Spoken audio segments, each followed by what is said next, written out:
Topic: Business law. The law of a given society is a body of rules and regulations which are recognized as obligatory by its members, or which non-compliance usually attracts penalties. The aim of business law is to ensure order, fairness, and protection against fraud and dishonesty between all parties to business transactions. Scope of business law. A. Law of contract, which is an agreement between two or more parties intending to be enforced by the law courts. B. Sale of good deals with how the seller transfers or agrees to transfer the ownership of goods to a buyer for a money consideration called price. C. Agency. Agency deals with a legal association which exists between the principal and his agent. And D. Hire purchase good sold under this scheme are under hire, and the seller can repossess them if the buyer fails to fulfill his part of the contract. Law of contract. A contract is an agreement between two or more persons which is intended to be enforced by law. The offeree, that is, the party to whom offer is made, must accept the offer before a contract is made. Acceptance should not be by force or under undue influence. Both parties must give valuable consideration. The contract must be legal. An illegal contract, example, an agreement to kill a person for a price, cannot be enforced by the courts. Both parties must have good legal capacity to contract. Adult persons who are not insane have full capacity to enter into any kind of contract. The contract must be in their proper form. Termination of contract. 1. Performance. When all the parties to a contract have discharged their obligation fully, the contract will be terminated. 2. Voluntary agreement. The parties may voluntarily agree to terminate the contract even when all the obligations are not yet fully executed. Frustration. This happens when both parties find it difficult to discharge their obligations, that is, impossibility of performing the obligation as a result of circumstances beyond their control. 4. Operations of law. Contract may be terminated by operations of law. Circumstances such as alteration of written contract, change in the law, and bankruptcy may lead to the termination of a contract. The next one is breach of contract. This happens when one party to the contract refuses to perform its obligation. The failure leads to the termination of the contract. The aggrieved party may A. Discharge the offending party. B. Sue for specific performance. C. Sue for damages.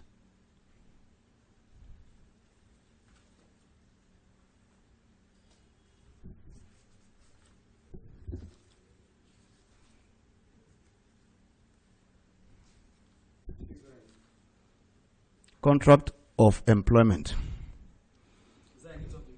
Is still under business law. Contract of employment. A contract of employment is a contract of service. It is different from contract for service, whereby an independent contractor of business agrees to perform a task for a person.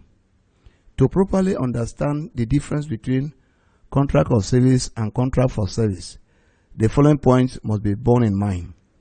A. Method of payment. This is more regular in the case of contract of employment. B. The integration of a person's work into the employer's organization is common with a contract of employment. C.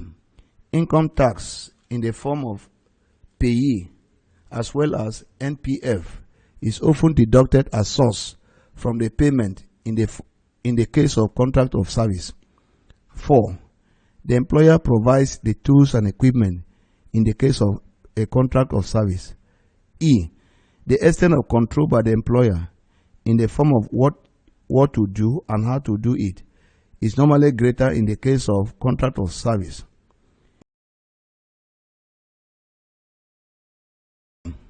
He must pay him all agreed salaries, wages, and other emoluments as long as the contract subsists. 2. He must indemnify the employee if the latter incurs an expense, loss, or a liability on the former's behalf. 3. The employer is under a duty to provide work to an employee in the following circumstances. A. In a situation where the remuneration depends on the amount of work done, example, piecework system. B. In the case of those who perform in public, as a result of which they need the opportunity to work in order to boost and sustain their reputation. Every employer is bound to take reasonable care to ensure the safety of his employees. These include the provision of safety works, including adequate protection. The employer has the duty to respect the employee.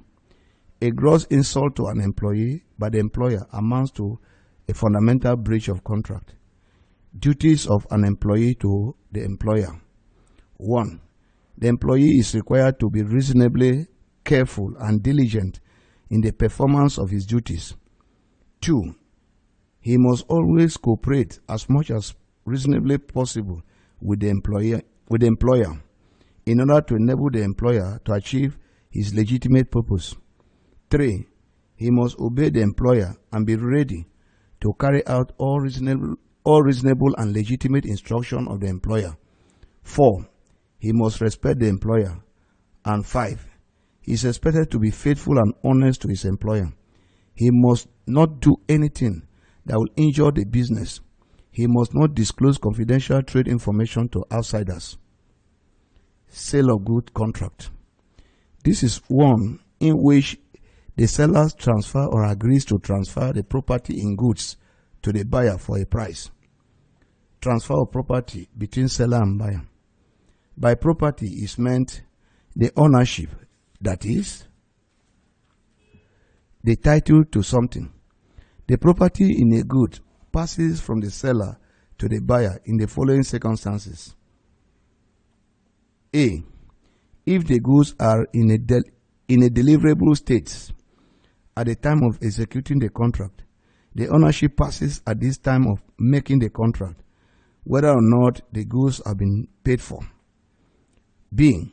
If the goods are not yet in a deliverable state when the contract was made, the ownership passes when the seller has completed putting the required finishing touches on the goods and has notified the buyer of this. C. If the seller is supposed to weigh, measure, or test the goods in order to ascertain the price, the ownership does not pass until he has done all this. D.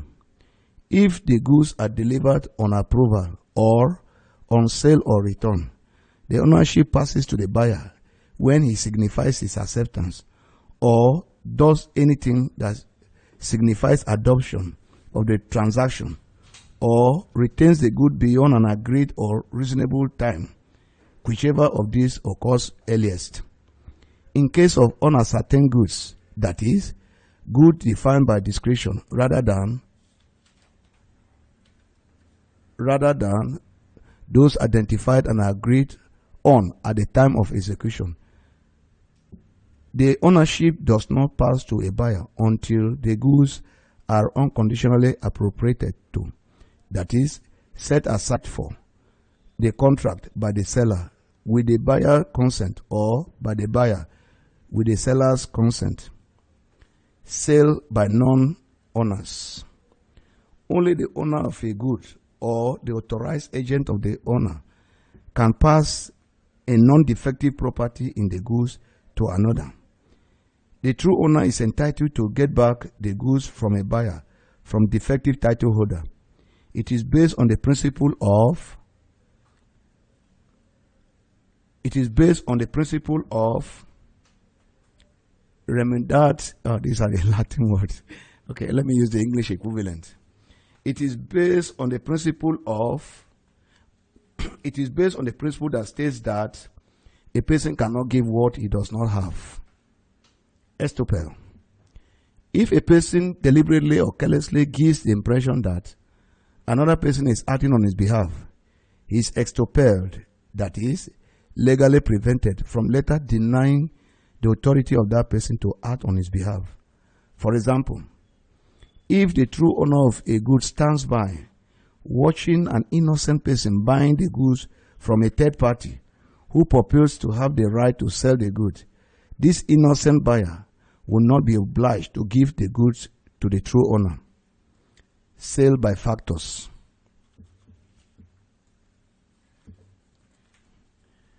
A factor is an agent who is not in ownership of a product, although he is normally in possession of them.